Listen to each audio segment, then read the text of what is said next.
Imagine working day and night on a business for 3 years and waking up one day and realizing that you've just built a clone of every other business out there.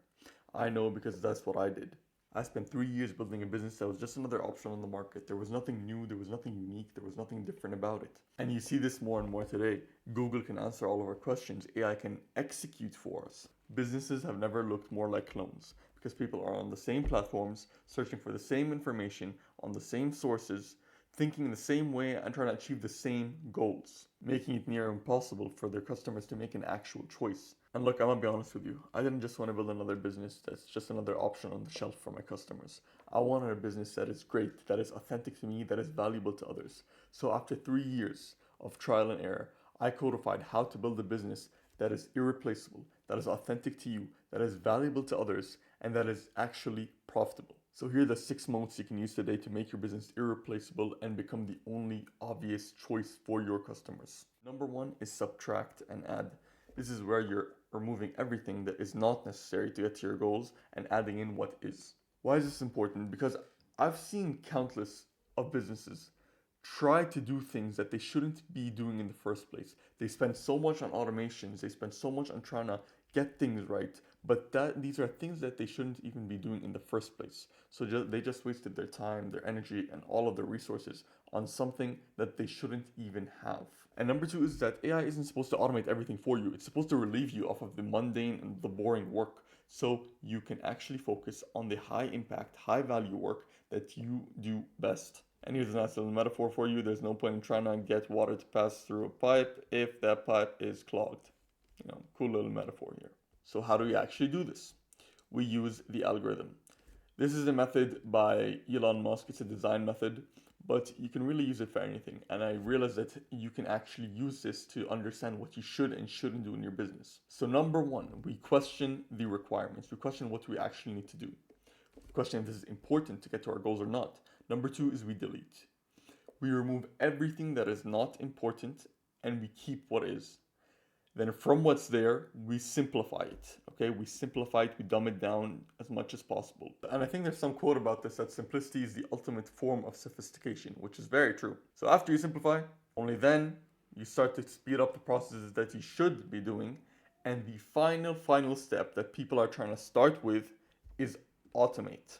Okay, after you question, after you delete, after you simplify, after you speed up, do you then automate? So you don't automate something that shouldn't be done in the first place. So how do you automate? Here's a quick TLDR of this. You automate by building your own AI studio. You centralize all your data in one place so it's not scattered around, and so you have a central hub. You list what is urgent but unimportant. The tasks that have to get done but aren't important. They don't move the needle forward. Okay? Then you build tools and apps and skills around those problems that you want to solve that are urgent and unimportant. Number two is category design.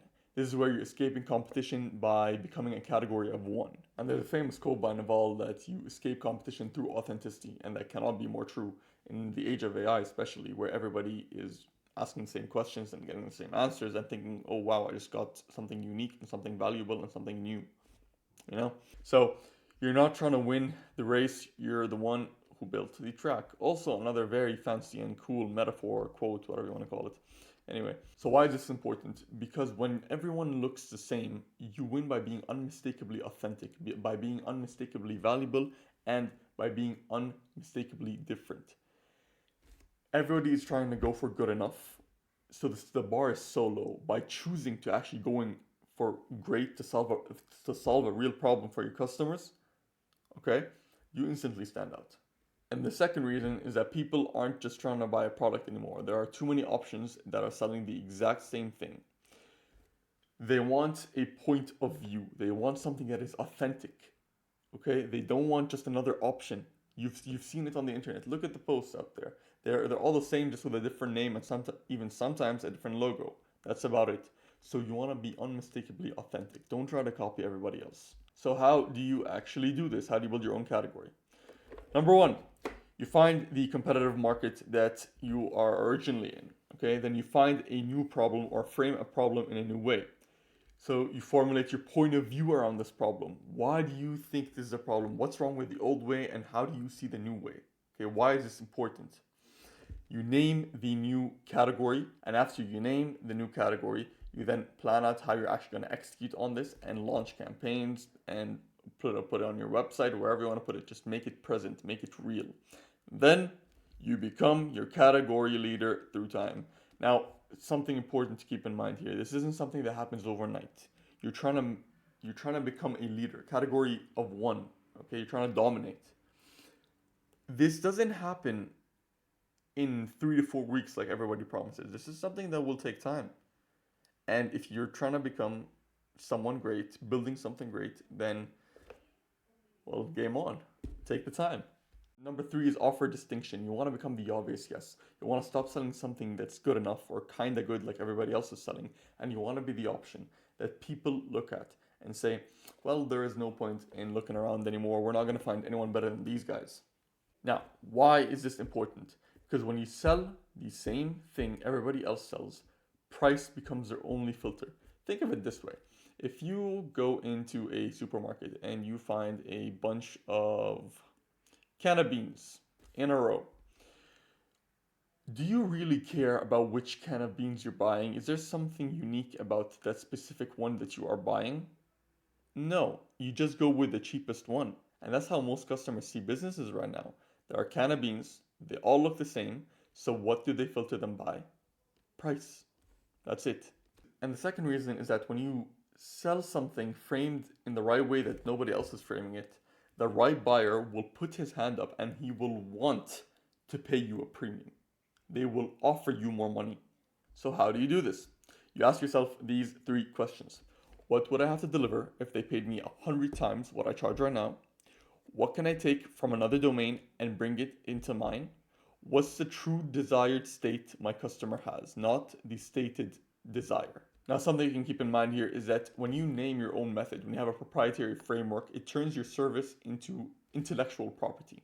It gives you so much more pricing power when you have something that is uniquely yours and you have your own unique framework systematized that belongs to you and your business. Number four is solution ecosystem. Your customers are going to have more problems and more desires after you've solved their original problems. So why don't you solve it for them instead of them going to competition? That's what we do. So don't just sell the seed, tend the garden. You want to solve problems before, during, and after.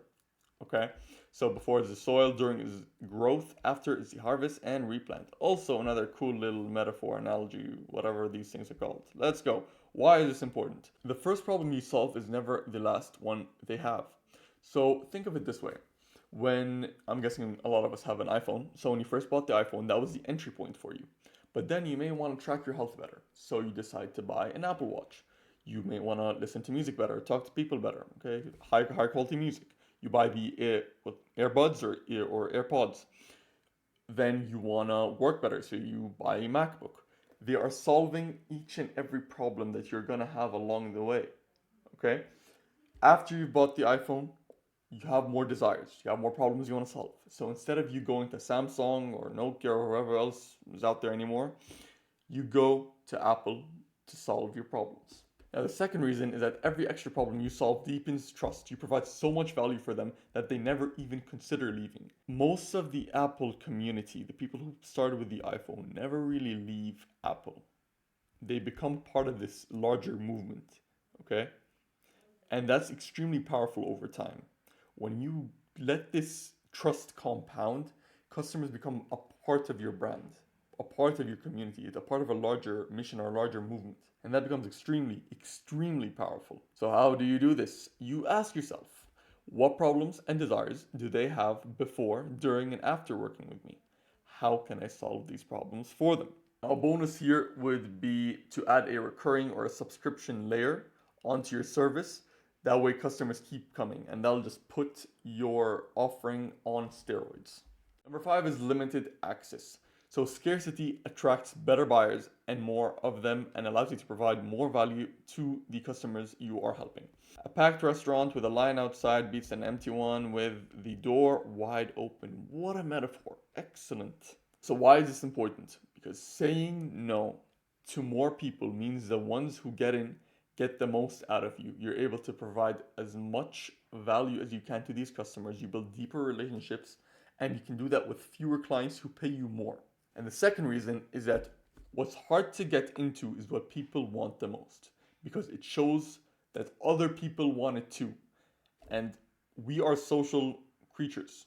We are trying to impress other people naturally. This goes back hundreds of thousands of years ago in human evolution. We want what we cannot have, and we want to stand out and impress other people. So, this is why luxury brands have so much demand, because other people want them. Not everybody can afford them. So, when they have it, they signal to other people that they are the type of person who are capable of buying this thing, who are this type of person with this type of money. Status signals. So how do you do this? Well, you introduce either a unit scarcity element or a price scarcity element. So unit scarcity caps how many clients or units you take on. Let's say you can only take on 3 clients per month. And price scarcity, you set the floor too high for the average buyer. An example like that would be luxury brands like Hermes or Gucci, or even luxury cars like Ferrari or McLaren. Or you can do both at once. You can have a unit scarcity element saying you have 3 spots left this month, and a price scarcity element saying it's at $15,000. So not everybody can afford it. It's a high ticket price, and there are a low number of units. Number 6, some water. Distribution dominance. You get eyeballs on your work. If nobody sees the work, none of the above really matters. Okay? So, the gold mine isn't valuable because almost no one finds it, but the gold extracted is the real treasure. Yay. So, why is this important? Because if you've built a great product, you have a moral obligation to market it to the world. If you have a floppy product that looks like everybody else, that doesn't really provide anything new and valuable to your customers, then the more you market it, I feel like it's a disservice to the customers and to yourself. Okay, it's just you're trying to force something into the market. But if you have a great product that is truly authentic and truly valuable to the people you're trying to help, you know it'll help them, then the product sells itself. And you have a moral obligation to market it to the world, to show it to people. And marketing is simpler than it seems. It's simply getting eyeballs on your ideas and work. And over time, a body of work becomes proof people can point to and a movement people can become a part of. So how do you do this? Well, it's easier said than done, but you start on one platform where your ideal customer already hangs out, ideally. You set a target goal on that platform, you dominate and hit that goal, and then you expand. You get feedback. You test what works and what doesn't. So I'm a believer on focusing on one platform until you dominate that, then you can start to expand. Or you can start on one and distribute on others. So you don't go all in on the rest, but you focus all your attention on one and distribute and repurpose that content and the ads and the marketing on these other platforms. So here are the 6 moats to make your business irreplaceable. You got subtract and add, you got category design, offer distinction, solution ecosystem, rarity and exclusivity, and distribution dominance. But I want to make something very clear. All of these work, okay? But it isn't something that's gonna happen tomorrow. You gotta be patient here. You aren't building just another business. You are building a great business that is authentic, that is remarkable. You're becoming the icon in your market. You're becoming your local monopoly. You are becoming irreplaceable. Okay? That isn't, if it takes a year, if it takes 2 years, if it takes 10 years, so what? What else are you gonna do? You wanna become irreplaceable. You wanna build something great and valuable. You wanna become someone great to your customers.